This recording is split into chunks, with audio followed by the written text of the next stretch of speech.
mRNA changed the game. Quickly, to get out of the way, I just wanted to share, as Sean introduced, I am a pharmacist. I'm not an immunologist or involved in vaccine development. I'm not a futurist. I'm not a pharmacoeconomist, and I'm not an economist. And I wanted to share that just so that you're aware of what I do or maybe don't bring to the table. My potential conflicts, or what maybe a better phrasing might be, what my drivers are, is I'm a manager with the Saskatchewan Health Authority, so you can make of that what you will. I'm a contract worker with the RX Files Academic Detailing Service, which is the service that we use to visit primary care providers to help make prescribing decisions. I'm also past president of the Canadian Society for Hospital Pharmacists and a current board member of the Centre for Inquiry Canada. Also a husband and father and son and brother and citizen of planet Earth. And, those are all drivers as well. So, but I want to just be totally upfront and transparent with you. As far as commercial conflicts of interest, none to disclose. No fees were received. I have no pharmaceutical industry associations. I don't hold any patents, so I'm not here to try and promote an mRNA vaccine I maybe hold the patent for. And I work largely in a public not-for-profit sector, working again for the Saskatchewan Health Authority. So hopefully there's no conflicts of interest, commercial conflicts of interest there to disclose. Quick acknowledgements. Thanks for the invitation to speak, and to CFIC members as well, for just supporting the organization, especially for today's audience. Hopefully, we've got a good audience here. Hopefully you're able to get engaged, and you are already demonstrating and being good citizens of our organization just by attending and supporting at the AGM here. So thank you very much. This is just a rough presentation outline. We're going to talk a little bit about where we are coming from, where we're going.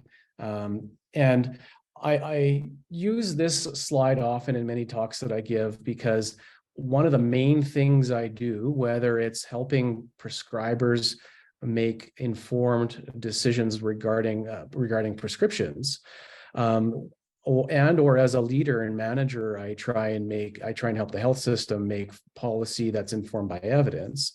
I'm often trying to get evidence or science into practice, and this is an age-old battle, really challenging. Lots of work to be done here. But today's story is going to be a little bit more heavy on the science side of things, at least to start us off. And I'll give a quick history of mRNA vaccines, and I think I'm making it quick because you're all smart folks and have been following this story over the last couple of years. But in short, mRNA vaccines have been around, or have been theorized, I should say, for decades, if not longer.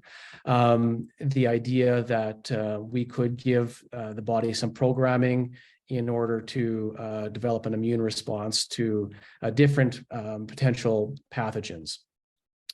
It was really in the 1970s, in the late 1970s, where some dedicated research began by somebody. Here we are, a day after International Women's Day, Catalin Carrico from Eastern Europe, who started a 40-year journey. And it took 20 years for any sort of advancement to occur for Catalin. But a dedicated researcher started in the late 70s, had this dream about the power, the strength, the utility of mRNA vaccines. But it took until the early 2000s, and it was actually Catalin who made a breakthrough, now moved over to the United States, I believe the University of Pennsylvania. And what she had discovered with a lab, with a partner, I should say, is this mechanism to prevent the mRNA from being destroyed by the body itself. And as soon as this development occurred in the early 2000s, we saw some heavyweights start to take shape, and those heavyweights are now known as heavyweights. A little bit of a typo there, should be Moderna and BioNTech. Both these organizations were founded in the early 2000s. Have been working on mRNA vaccines since that major breakthrough. Interesting, and you may know this already, I find this interesting though, is that Pfizer had actually pre-COVID pandemic signed a deal with BioNTech for development of new mRNA influenza vaccines. So they were working together even before the pandemic hit. And in the 2019-2020 period, you know the story. And you know most of the story from here. I think there's something that bears repeating, and this starts to explain how mRNA vaccines are actually changing the game. It was January 11th, 2020, when Chinese researchers actually released the genetic sequence of the virus. And Moderna, that company that had been around working on vaccines, on mRNA vaccines for about 20 years, developed their recipe within 48 hours. That is astronomically fast. I can't even explain how fast that is in the drug development world, medication development world. Very, very fast to have that together. Though what takes a long time after that is the actual studying of it and putting it through phase 1, phase 2, phase 3 studies. But just incredible speed within which they were able to develop that recipe. Now, you may be familiar, but just to quickly recap, what are some of the differences with mRNA vaccines from other vaccines? Most other vaccines, and not all, rely on dead or weakened, or sometimes referred to as attenuated virus. And they sometimes may or may not use a vector, so something, another substance that can help transport the virus of the target virus into the host. It's often we use a substitute virus to serve as a vector, but typically we're giving a dead or weakened virus that the immune system can mount a response to. It's introduced into the body's immune system mounts a response. mRNA, a little different. Instead of focusing on bringing in the entire virus in the entire target virus, we bring in just a portion of it, like a protein. And the protein that's associated with the virus actually becomes the target of the vaccination. And so that protein is introduced in the body then makes the protein, and the body's immune system mounts a response to that protein. And then theoretically, anytime it encounters that protein again, which is associated with the virus, the immune system picks up and is ready to fight. So you might think that doesn't sound all that difference between the two major technologies. And you're right, it doesn't sound all that different. But where a big difference comes into play is around the development. And theoretically, and it's not just theoretically now, it's practically speaking, we can code mRNA vaccines for really any protein, because RNA or DNA, but RNA, which is used by living organisms to make protein, is made up of just 4 simple building blocks. Depending if you're talking about ribonucleic acid or deoxyribonucleic acid. For RNA or ribonucleic acid, it's AUCG. Those 4 basic building blocks, we can get the sequence of the instructions that make those proteins, and you can develop a vaccine really, really quickly. And theoretically, once you've got a vehicle for the vaccine, you can just continue to code it to be able to fight and respond to different proteins. So really quick development is possible. And we're about to see a huge development upswing here. And just from the MIT technology review, this quote, in theory, you can make an mRNA vaccination for pretty much any protein.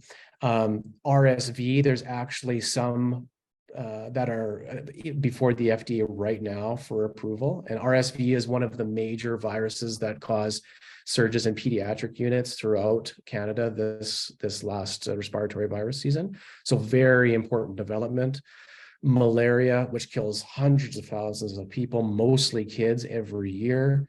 mRNA vaccines currently in development. HIV, tuberculosis, Zika virus, others. There's other infectious diseases to watch. One that's not considered an infectious disease that we're going to want to watch is cancer research with respect to mRNA vaccines.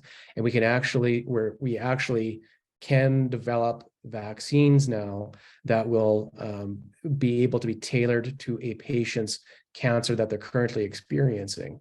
And so it not only can we can find a protein that's associated with the tumor and develop a vaccine from that within 48 hours, just like the Moderna vaccine, Moderna recipe came together, and give this vaccine to a patient, we can prevent the spread of that tumor to other parts of the body. And theoretically, it could be therapeutic for the tumor itself. So incredible developments on the way here with mRNA vaccines. But it's not necessarily an end game sort of story with mRNA. It's just changing the game. And when you actually learn about what are some of the downsides of mRNA vaccines, they're pretty minor things. They have difficult storage requirements. Sometimes you need multiple injections or multiple vaccinations in order to mount a full response. Those are very overcomable obstacles. But it's not just that, not just those reasons that we're looking for what's next. There is the opportunity using self-amplifying RNA, and above and beyond mRNA, which uses, we inject basically all of the mRNA that you're going to get. So that's why sometimes you need multiple doses. Self-amplifying RNA is just a small amount, 1/10, 1/100th of the amount of mRNA or of RNA that someone's going to need in order to mount a response. We inject this tiny dose of a vaccine. It goes into our cells. Our own bodies replicate the RNA. The RNA can then produce the protein. The protein is then mounts an immune response from the body, and so theoretically we get around some of those shortcomings with mRNA vaccines. So keep an eye out for self-amplifying RNA. And the other caveat is that RNA is not the only answer, and there's some diseases that this just won't work for. And cancer is a really good example, because cancer is not one disease, as you know. It's a constellation of diseases, but there's even some infectious diseases that won't be amenable to using RNA as an approach. So it's not the end game. But there's a couple things happening here, and we need to be aware of with COVID vaccines, where mRNA vaccines did get most of the attentions. It happened to coincide with another important development in human history. And this is where my disclaimer about not being an economist comes into play here. I'm not an economist, and this is not my area of expertise. But advanced market commitments, AMC, is actually a really important development that's come along around the same time as the major development in mRNA vaccines. And it's such an important development. It actually won the 2019 Nobel Prize, and you might have heard of Michael Kramer. What advanced market commitments are is the idea that payers, and in most cases, the government, will commit to buying a product if it's developed on spec and with the right requirements. So if you develop this vaccine theoretically within this timeline and it achieves this outcome, we guarantee we will buy 200 million doses, 300 million doses. You make some sort of commitment to how many doses of the vaccine you're actually going to buy. And why this is a beautiful development is that traditionally, innovation was drummed up by trying to increase supply of innovation, and more grants and more program opportunities would be out there trying to fuel innovation just by increasing the amount of people working on it and groups working on it. Under this new model, though, the advanced market commitments, what we actually see is that we're encouraging innovation by increasing the demand. So if someone knows that there's a market for them to develop something, that demand is automatically there, and you thereby encourage people to start trying to develop and make that happen. So it's a really important development that's occurred alongside the development of COVID vaccines, and then of which the COVID vaccines, the most predominant versions are those mRNA vaccines. So the COVID vaccines worked. Advanced market commitments seems to have worked as well. Now the result is we have to get ready for an absolute swell of innovation, okay? And this is where we're going to see a shift with vaccine technology. Now, vaccines haven't always been a purely public good or in the arena of social justice. there are some examples of the free market working here, and I'm going to share one about Shingrix shortly, or Zostavax is another version of the shingles vaccine. But with a shift that we could see to vaccines bearing more of a free market characteristics, is we need to prepare for it, and consumers need to be better equipped to critically appraise the information as the development is going to exceed public payer capacity. So there's going to be new developments where the public payer just can't possibly keep up with everything, because if now they have to pay for vaccines for every single type of cancer, just as an example, probably not going to be possible. And therefore it's going to go to the free market. And there's all sorts of challenges associated with that. Now, just to wrap up this discussion, back in the 2021, apologies, another typo there.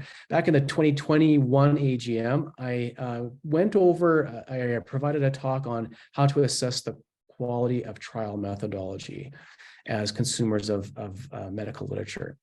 We're not going to talk about that today, but just as a quick recap, we talk about randomization, which is really important. Randomized control trials being sort of the gold standard, blinding, making sure that people don't know what treatments they're going to get, making sure that the care providers don't know what treatments patients are getting, because that can certainly bias the results.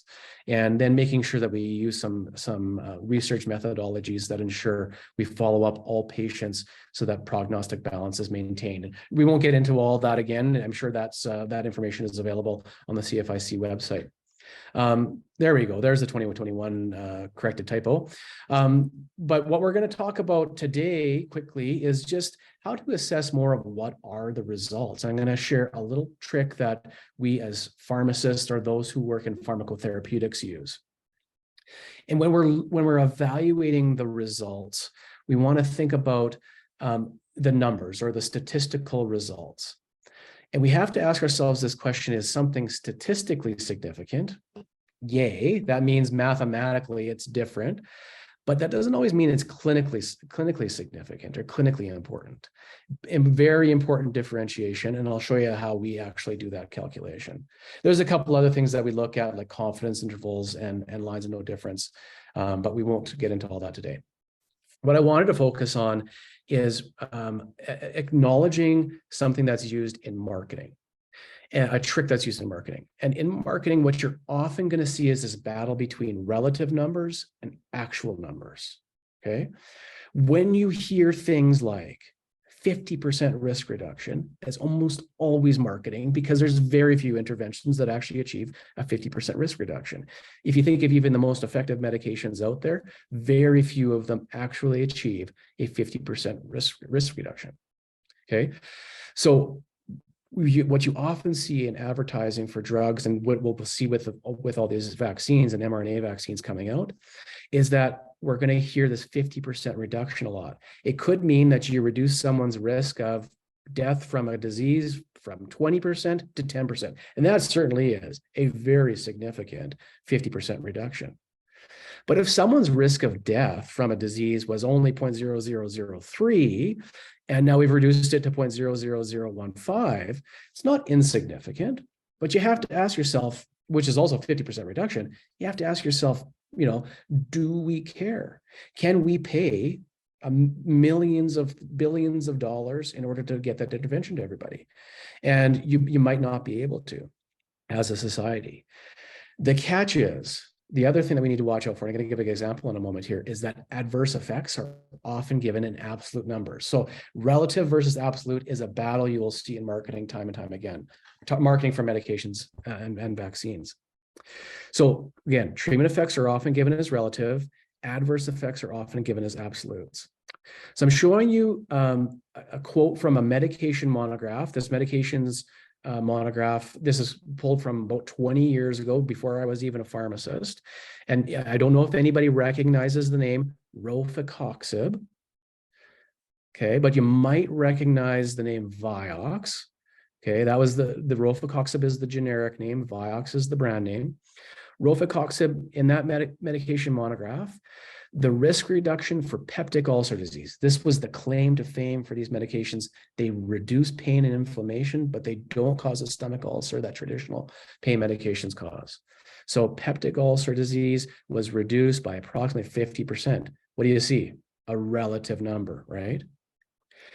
What they also included in the monograph is that cardiovascular thrombotic events, adverse events, heart attacks, and strokes were actually increased. But in the monograph, what you see are the presentation of absolute numbers. So here, they're not talking about a 300% or 200% increase in risk. They're just providing you with the absolute numbers because this is an adverse effect and it minimizes the risk.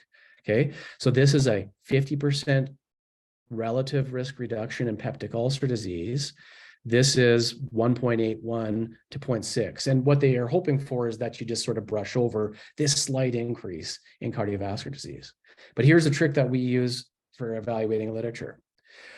So if we actually look at the absolute numbers for gastrointestinal complications from naproxen, which is a traditional analgesic or anti-inflammatory medication, painkiller, the risk of GI complications in absolute numbers, 1.37%.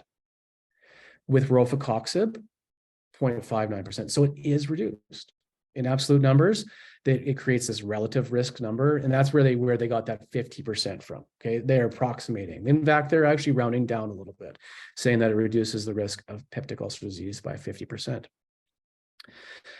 We can take this number and market it, but what's more effective for us as pharmacists or people who use medications or other interventions is to actually take the absolute risk reduction. Okay, so 0.78% is the difference between 1.37 and 0.59. And if you divide 100 by this number, and this is the calculation up here, if you divide 100 by this number, you get what's called a number needed to treat, and that's the trick. What it means is for every 129 patients that are treated with rofecoxib or Vioxx instead of naproxen, or Aleve is the other name for naproxen, for every 129 patients we treat with this drug instead of this drug, we will have one less GI complication. That's it. So you got to treat 129 patients to have one less peptic ulcer disease. And that might be very well worth it, especially if these medications are equivalent in price. But you better believe that they are never equivalent in price. Let's look at those cardiovascular thrombotic events now. Those are the absolute numbers, okay? So it's actually 300%, 200% increase if you're using the relative numbers, but they don't market it this way. You have a 300% risk of cardiovascular events. They don't tell you that. What they tell you is these little numbers. Let's now calculate, instead of a number needed to treat, a number needed to harm. And if you calculate the number needed to harm, it's 83. So in other words, for every 83 patients we treat with rofecoxib instead of naproxen or Aleve, we will have one more thrombotic event. Okay, so that is why, and you may be familiar with the story, Vioxx is no longer available. Because while it did reduce the risk of peptic ulcer disease, it actually increased the risk of cardiovascular events. But it was on the market for a long time. Keep in mind when in these studies as well, the studies actually excluded people at high risk for cardiovascular disease. So this would be even worse in the real world. So this number needed to treat, number needed to harm phenomenon or idea is used frequently in the evaluation of interventions. And just keep in mind that a reduction from 100% to 50% risk, like a migraine relief medication like Imitrex, that's a number needed to treat of 2. If we're increasing a risk from 1.3 to 2.1, that's a number needed to harm of 125. If we're reducing a risk from 1.4 to 0.7, we're doing this 100 over the risk difference between these numbers, you get 129. And if you decrease the risk from 0.1 to 0.05 or 0.1 to 0.05, that's a number needed to treat of 2,000. There's many examples of that. So we want to be aware of the relatives. That's used in marketing. Now, I mentioned the Shingrix vaccine earlier. This is a vaccine for shingles. And the number needed to treat is really important here. You have to treat 333 patients with the shingles vaccine in order to have 10 fewer cases of shingles. So for every 333 people you treat with it, you get 10 fewer cases of shingles. And that might be important, it probably is. But what we have to remember is that shingles, while it's uncomfortable, and I don't wish it upon anybody, it's short-lived. Unfortunately, some people who develop shingles actually go on to develop something called post-herpetic neuralgia, which is a long-lasting, ongoing pain syndrome. So for every 333 patients that are treated with Shingrix, we see one less case of that post-herpetic neuralgia. Okay. Now, we have to keep in mind that this is in a certain patient population and that there's a significant cost associated with this vaccine, $175 in some cases.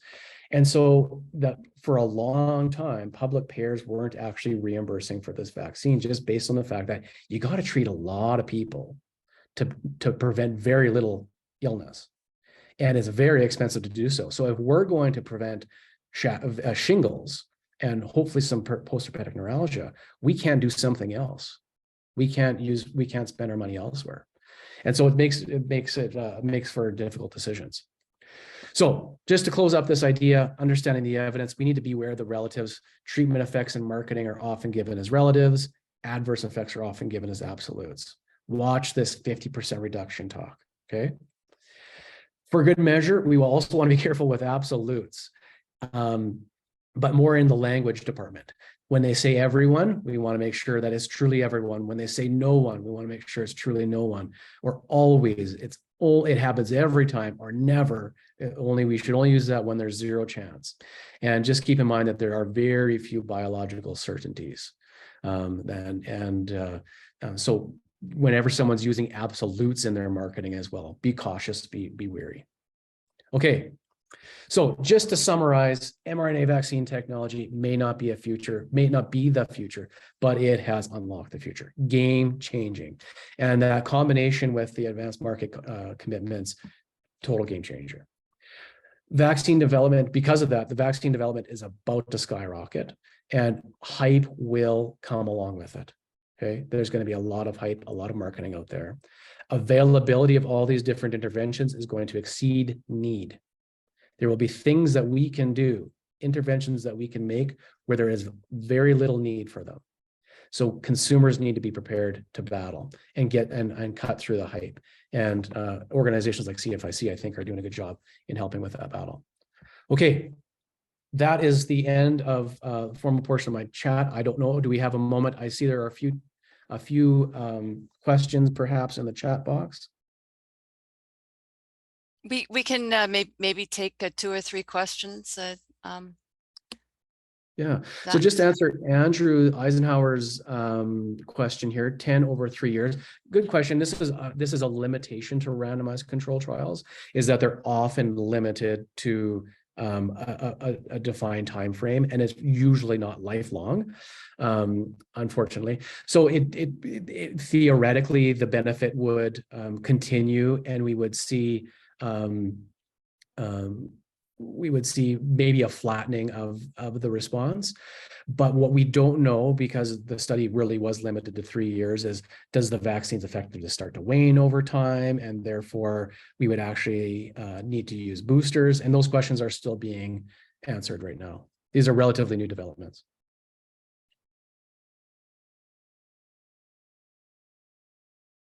There's another question from Leslie. Short answer, Leslie, is yes. Leslie has, I've really learned a lot from Leslie in this regard, in that,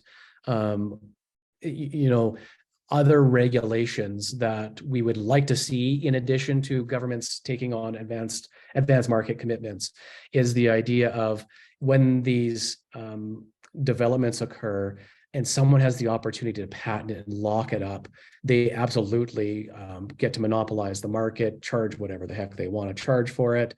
Hopefully, I'm hopeful that the advanced market commitments actually sort of counter this a little bit, and the advanced market commitments, I think, are still evolving and are getting better. Initially, there was some components of Goodhart's law occurring, which is the stipulations of the advanced market commitment were that these outcomes were achieved, but people could achieve those outcomes through sort of less disingenuous means. And an example of it would be an example that I think of often is with Goodhart's law is the idea that schools are reimbursed for student scores on exams, and all that ends up resulting in is scores do go up, grades do go up, but what's happened is cheating is encouraged, or is actually not policed, and so marks do go up or grades do go up, and so we want to make sure that these advanced market commitments continue to evolve and get better, and hopefully prevent some of the locking up of these developments in patents.